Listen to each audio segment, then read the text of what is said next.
Hello and welcome. Stories की एक दुनिया में आपका स्वागत है। कहानी टूनी और मुनी की। किसी जंगल में टूनी और मुनी नाम की दो पक्की सहेली चिड़िया रहती थी। टूनी भोली और मुनी चतुर चालाक थी। एक बार मुनी ने सोचा कि हमारा जंगल तो छोटा है, यहाँ पैसे कमाना मुश्किल है, इसलिए विदेश जाकर धन कमाया जाए। क्यों ना टूनी को अपने साथ लेकर किसी दूसरे देश में जाकर पैसे कमाने का प्रयास किया जाए। धन कमाने के बाद तो फिर तू कौन और मैं कौन। यही सोचकर वह टूनी के पास गई। जाते ही उसने कहा, अरे बहन, यहाँ बैठे बैठे क्या कर रही हो? चलो हम लोग यहाँ से किसी दूसरे देश में चलकर घूमें फिरें, कारोबार करें और धन कमाएं। एक ही स्थान पर बैठे रहने से पक्षी कभी बड़ा नहीं बन सकता। टूनी ने उसकी बात सुनी तो वास्तव में ही उसे महसूस हुआ कि यहाँ पर बैठे बैठे जीवन ही बेकार हो रहा है। यदि पक्षी को धन कमाना है, कुछ सीखना है तो परदेश जाना चाहिए। यही सोचकर उसने अपने माता पिता से परदेश जाने की आज्ञा ली। इस प्रकार दोनों सहेली परदेश को चली गई। दोनों सहेली परदेश में जाकर दिन रात मेहनत करती रही, जिससे उन्होंने काफ़ी धन कमा लिया। इस धन कमाने में टूनी का हाथ अधिक था। कुछ समय बाद उन्होंने सोचा अब घर वापस जाया जाए, और यही विचार कर दोनों घर की ओर वापस चले। जैसे ही वो लोग अपने शहर के बाहर पहुँचे तो मुनी ने कहा, अरे बहन, यह सारा धन घर ले जाना ठीक नहीं है, क्योंकि धन को देखते ही रिश्तेदार, सहेलियां आदि उधार मांगने आ जाएंगे। इसलिए हम थोड़ा सा धन अपने साथ ले चलते हैं। बाकी धन इस जंगल में गड्ढा खोद करके उसमें दबा देते हैं। जब कभी हमें ज़रूरत पड़ेगी तो आकर निकाल लेंगे। और बड़ों ने भी कहा है कि बुद्धिमान को चाहिए कि थोड़ा सा धन भी किसी दूसरे को न दिखाए, इससे उनके मन में पाप आ जाता है। टूनी के मन को मुनी की बात सही लगी। उसने कहा, हाँ यार, बात तो तुम ठीक कहती हो। चलो इस धन को कहीं यहीं पर दबा दें।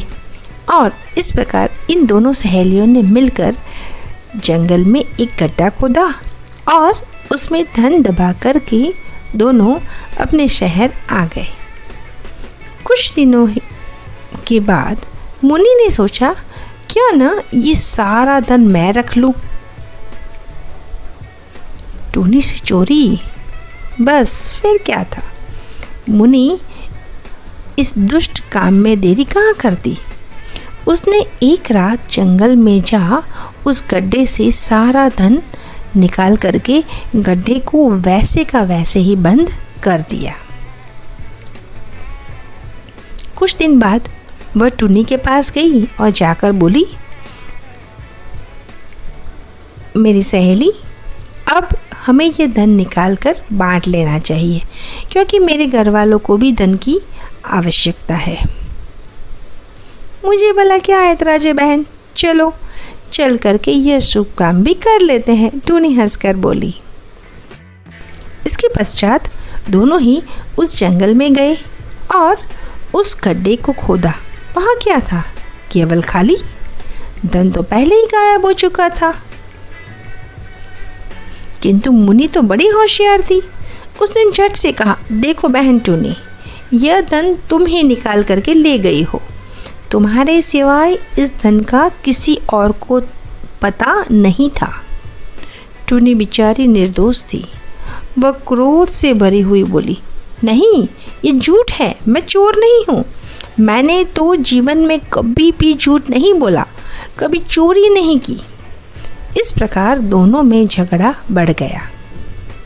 बात न्याय के लिए राजा के पास पहुंच गई। इस फैसले के लिए गवाह की जरूरत पड़ी, तो उस वृक्ष को ही गवाही के लिए चुना गया जिसके नीचे धन दबाया गया था। राजा ने यही निर्णय दिया कि सुबह होते ही हम सब उस वृक्ष के पास चलेंगे, वही ये बतलाएगा कि दोनों में से चोर कौन है। मुनि के मन में तो चोर था ही। उसने घर आकर अपने पिता को सारी बात बताई। दोनों बाप बेटों ने मिलकर फैसला किया कि पिता उस वृक्ष की कोटर में छुपकर बैठ जाएगा। जब वृक्ष से पूछा जाएगा कि चोर कौन है, तब वह झट से बोल देगा टूनी। बस सुबह होते ही पंचायत के लोगों के साथ टूनी और मुनि दोनों ही चले। मुनि के पिता तो सबसे पहले ही वहां पहुंच चुके थे। जाते ही राजा ने वृक्ष की ओर देखकर कहा, हे वन देवता, तुम ही बताओ, इन दोनों में से चोर कौन है, मुनि अथवा टूनी? वृक्ष ने तो क्या बोलना था। मुनि के पिता ने वृक्ष के कोटर में बैठे बैठे झट से कह दिया, टूनी चोर है। टूनी भले ही चोर साबित हो चुकी थी, किंतु किसी को भी इस बात पर विश्वास नहीं हो रहा था और टूनी भी हैरान थी, आखिर ये माजरा क्या है। फिर उसकी तीव्र बुद्धि ने काम किया। उसने वृक्ष के चारों ओर सूखी लकड़ियां इकट्ठी करके उनमें आग लगा दी। लकड़ियां धू धू कर होलिका की तरह जलने लगी। जैसे ही आग वृक्ष की ओर बढ़ने लगी, मुनि के पिता आग में झुलसता हुआ उस कोटर से बाहर आ गया। वह आग में झुलस रहा था, दर्द के मारे चीखे। पंचायत के लोग उसे इस हालत में देखकर हैरान रह गए। उनकी समझ में ही नहीं आ रहा था।